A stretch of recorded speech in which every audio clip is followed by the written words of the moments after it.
राधे राधे भक्तों, सभी भक्तगणों को मेरा सादर नमस्कार।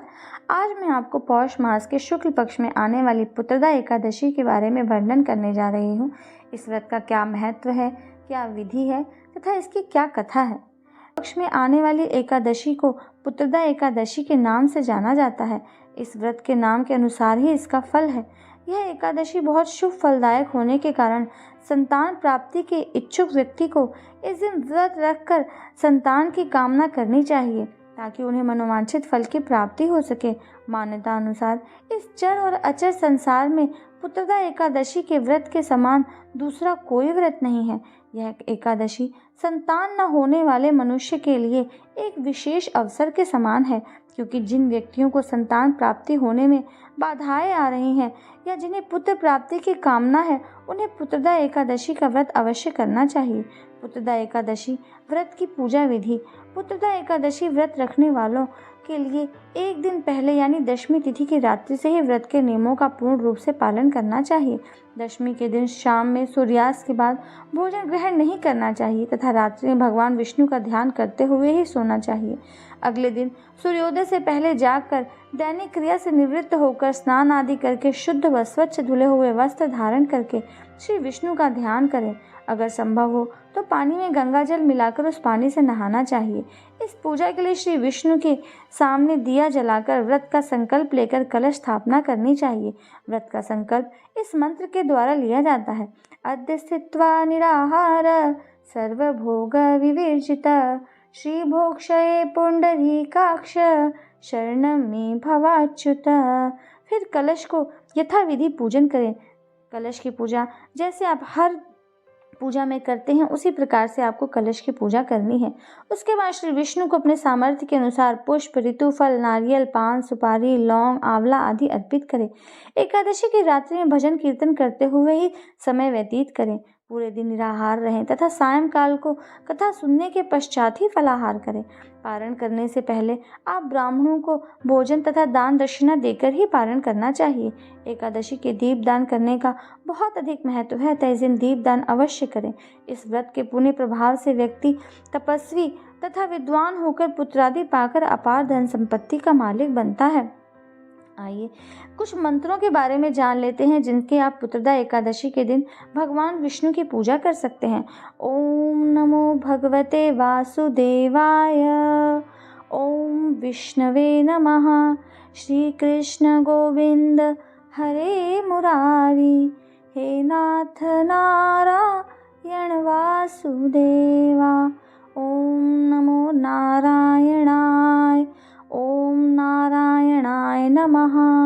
ओम श्रीं ह्रीं श्रीं कमले कमलालये प्रसीद प्रसीद। श्रीं ह्रीं श्रीं महालक्ष्मै नमः। ओम श्रीं ह्रीं श्रीं क्लीं सिद्धलक्ष्मै नमः। आइए अब सुन लेते हैं पुत्रदा एकादशी की व्रत कथा। एक बार भद्रावती नामक नगरी में सुकेतुमान नाम का एक राजा राज्य करता था। उसके कोई पुत्र नहीं था। उसकी स्त्री का नाम शैव्या था। वह निपुती होने के कारण सदैव चिंतित रहा करती थी। राजा के पितर भी रो रो कर पिंड लिया करते थे और सोचा करते थे कि उसके बाद हमको कौन पिंड देगा। राजा को भाई, बांधव, धन, हाथी, घोड़े, राज्य और मंत्री इन सब में से किसी से भी संतोष नहीं होता था। वह सदैव यही विचार करता था कि मेरे मरने के बाद मुझको कौन पिंडदान करेगा। बिना पुत्र के पितरों और देवताओं का ऋण मैं कैसे चुका सकूंगा। जिस घर में पुत्र न हो उस घर में सदैव अंधेरा ही रहता है। इसलिए पुत्र उत्पत्ति के लिए प्रयत्न करना चाहिए। जिस मनुष्य ने पुत्र का मुख देखा है वह धन्य है। उसको इस लोक में यश और परलोक में शांति मिलती है, अर्थात उसके दोनों लोक सुधर जाते हैं। पूर्व जन्म के कर्म से ही इस जन्म में पुत्र, धन आदि प्राप्त होते हैं। राजा इस प्रकार रात दिन चिंता में लगा रहता था। एक समय राजा ने अपने शरीर को त्याग देने का निश्चय किया, परंतु आत्मघात को महान पाप समझकर उसने ऐसा नहीं किया। एक दिन राजा ऐसा ही विचार करता हुआ अपने घोड़े पर चढ़कर वन को चल दिया तथा पक्षियों और वृक्षों को देखने लगा। उसने देखा कि वन में मृग, व्याघ्र, सूअर, सिंह, बंदर, सर्प आदि सभी भ्रमण कर रहे थे। हाथी अपने बच्चों और हथिनियों के बीच घूम रहा था। इस वन में कहीं तो गीदड़ अपने कर्कश स्वर में बोल रहे हैं, कहीं उल्लू ध्वनि कर रहे हैं। वन के दृश्यों को देखकर राजा सोच विचार में लग गया। इसी प्रकार आधा दिन बीत गया। वह सोचने लगा कि मैंने कई यज्ञ किए, ब्राह्मणों को स्वादिष्ट भोजन से तृप्त किया, फिर भी मुझको दुख प्राप्त हुआ, क्यों? राजा प्यास के मारे अत्यंत दुखी हो गया और पानी की तलाश में इधर उधर घूमने लगा। थोड़ी दूरी पर राजा ने एक सरोवर देखा। उस सरोवर में कमल खिले थे तथा सारस, हंस, मगरमच्छ आदि विहार कर रहे थे। उस सरोवर के चारों तरफ मुनियों के आश्रम बने हुए थे। उसी समय राजा के दाहिने अंग फड़कने लगे। राजा शुभ शकुन समझकर घोड़े से उतरकर मुनियों को दंडवत प्रणाम करके बैठ गया। राजा को देखकर मुनियों ने कहा, हे राजन, हम तुमसे अत्यंत प्रसन्न हैं। तुम्हारी क्या इच्छा है, सो कहो। राजा ने पूछा, महाराज, आप कौन हैं और किस लिए यहाँ आए हैं? कृपा करके बताइए। मुनि कहने लगे, हे राजन, आज संतान देने वाली पुत्रदा एकादशी है। हम लोग विश्वदेव हैं और इस सरोवर में स्नान करने के लिए आए हैं। यह सुनकर राजा कहने लगा कि महाराज, मेरे भी कोई संतान नहीं है। यदि आप मुझ पर प्रसन्न हो तो एक पुत्र का वरदान दीजिए। मुनि बोले, हे राजन, आज पुत्रदा एकादशी है, आप अवश्य ही इसका व्रत करें। भगवान की कृपा से अवश्य ही आपके घर में पुत्र होगा। मुनि के वचनों को सुनकर राजा ने उसी दिन एकादशी का व्रत किया और द्वादशी को उसका पारण किया। इसके पश्चात मुनियों को प्रणाम करके महल में वापस आ गया। कुछ समय बीतने के बाद रानी ने गर्भ धारण किया और 9 महीने के पश्चात उनके एक पुत्र हुआ।